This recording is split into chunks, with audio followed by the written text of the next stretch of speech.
et la société Péris, partenaire du rugby languedocien, vous présente Série Rugby.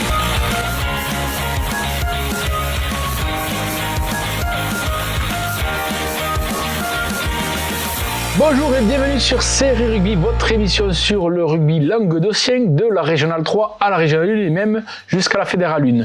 Aujourd'hui, cette semaine, j'ai passé une semaine en solo et je vais vous présenter les rencontres de ce week-end de Championnat de France et de Challenge de France et on attaque tout de suite avec la Régionale 3. Régional 3, ils ont un tour d'avance, on est au 16e, donc 16e de France ce dimanche à Carbone à côté de Toulouse. Nos amis du RC Ponteilla seront opposés à Saraco Izarra, c'est un club basque comme ils portent leur nom. Ils ont fini 3e de leur poule, un beau morceau pour Ponteilla, mais Ponteilla quand même qui a quelques certitudes, premier de sa poule, qui sort sur une belle victoire la semaine dernière. Là c'est sur terrain neutre, il va falloir aller se déplacer jusqu'à Carbone. Mais je pense que nos amis catalans ont une belle carte à jouer, même s'il ne sera pas facile. On sait que les Basques, c'est toujours difficile de les affronter. Ils ne se laissent jamais faire, mais ça va promettre une belle empoignade. La seconde rencontre, c'est un gros choc languedocien. Cruzy Saint-Chinian 40 va jouer face à l'AS Canet et ça va se jouer à Montréal. Vraiment là c'était deux beaux représentants, deux belles chances pour nous d'aller loin en championnat de France. C'est très dommage qu'ils s'affrontent déjà en 16e, les hasards, les joies du tirage on dira. En tout cas c'est un gros morceau entre Canet qui est sur le pont depuis un moment, qui enchaîne entre les finales des terroirs plus les phases finales Occitanie qu'ils ont remporté, plus le 32e qui sans repos, tandis que Cruzy Saint-Chinian 40 qui avait été sorti assez rapidement en Occitanie, qui a pu régénérer un peu les organismes et qui a fait une belle partie la semaine dernière face au finaliste PACA à Gémenos et qui s'en est bien sorti puisqu'ils sont revenus avec la victoire. Ça promet là aussi un gros choc, un beau match. Dommage qu'il arrive aussitôt dans le déroulé du championnat de France. Et enfin, dernier représentant pour nous en 16e, c'est l'US Nissan Colombier, le finaliste Occitanie, qui sera opposé à Grane. Grane, c'est un club drômois en dessous de Valence. Cette rencontre qui se jouera à Saint-Gilles. Les hommes de Pascal Ponte et Mathieu Amiastre qui ont eux aussi une belle carte à jouer, même si dans le tirage, il me semble qu'au prochain tour, Nissan Colombier, s'il venait à se défaire de Grane, serait opposé au vainqueur de Cruzy Saint-Chinian 40 Canet.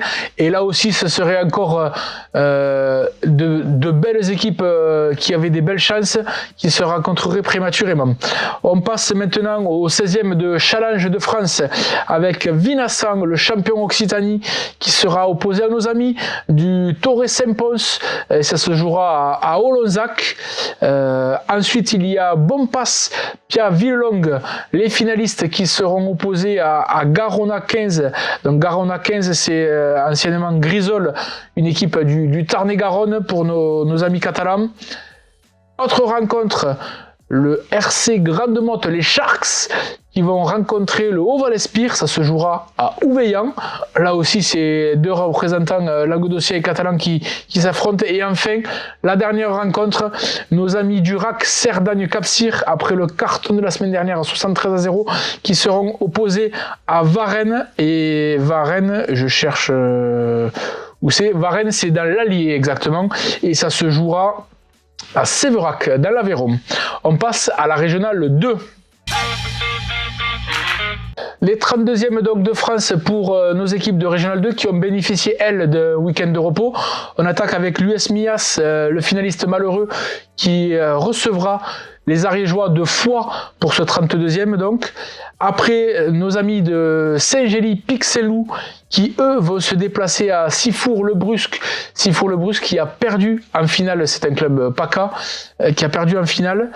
Le PLM, Piège-Lorient-Malopère, qui va être opposé à La Capelle-Biron. La Capelle-Biron, c'est dans le Lot-et-Garonne et ce sont les champions du terroir d'ailleurs du Lot-et-Garonne. La dernière rencontre, c'est nos amis de Bédarieux, le CA Bédarieux Grand Orbe, qui va recevoir Vitrolles, un club PACA, qui a échoué aux portes de la finale et qui s'est incliné en demi-finale, et la B qui a été championne PACA. Donc attention, un gros morceau pour nos amis de Bédarieux à René-Char dimanche. En challenge de France, 32e également, l'Entente de la Tête, double champion l'année dernière et cette année, recevra l'Union Launaguet, un club autour de Toulouse. Le RC Rougier, le finaliste malheureux, qui va recevoir la Côte Rocheuse, un autre catalan pour les joueurs des Aveyronnais de Camarès. L'Alaric, qui sera opposé à Brive, l'ASPO Brive. Et enfin, Man de Lozère, qui va devoir se déplacer à Donzère. Donzère, qui est une commune de la Drôme. On passe maintenant à la Régionale 1. Corbière, le champion. On attaque avec le champion Corbière, toujours favori après son triplé l'an dernier. Cette année, ils sont bien partis sur les mêmes bases après le titre Occitanie, qui sera opposé à Fos-sur-Mer, qui va recevoir Corbière 15. De belles chances pour nos amis audois. Tullin-Furès, qui est un club isérois, qui va recevoir nos amis de Plage d'Orbe, les plagistes qui ont été défaits en Occitanie, et enfin les Rives d'Orbe qui devront se déplacer à Rodia. C'est un club isérois, Rodia Rugby. On passe au challenge. Au challenge, donc nos amis du foyer Loïc Auvergnat, après leur saison compliquée, qui vont être opposés à l'Ovalie. L'Ovalie 15, c'est un club c'est de la Drôme, Livron-sur-Drôme exactement. Ensuite, Mogio sera opposé à Eyrieux, un club PACA. Uzès, nos amis gardois qui recevront Penn Mirabeau Cadeneau, un club PACA également. Et enfin, nos amis de Revel, qui nous ont très bien reçus d'ailleurs pour la finale de Mias, qui vont se déplacer au stade Saint-Livradé, une équipe lot-et-garonnaise, un beau morceau pour nos amis de Revel, en espérant que la jeunesse et la belle équipe de Revel arrivent à accrocher quelque chose, même si c'est à l'extérieur. C'est une belle expérience, en tout cas un beau match de championnat de France à vivre.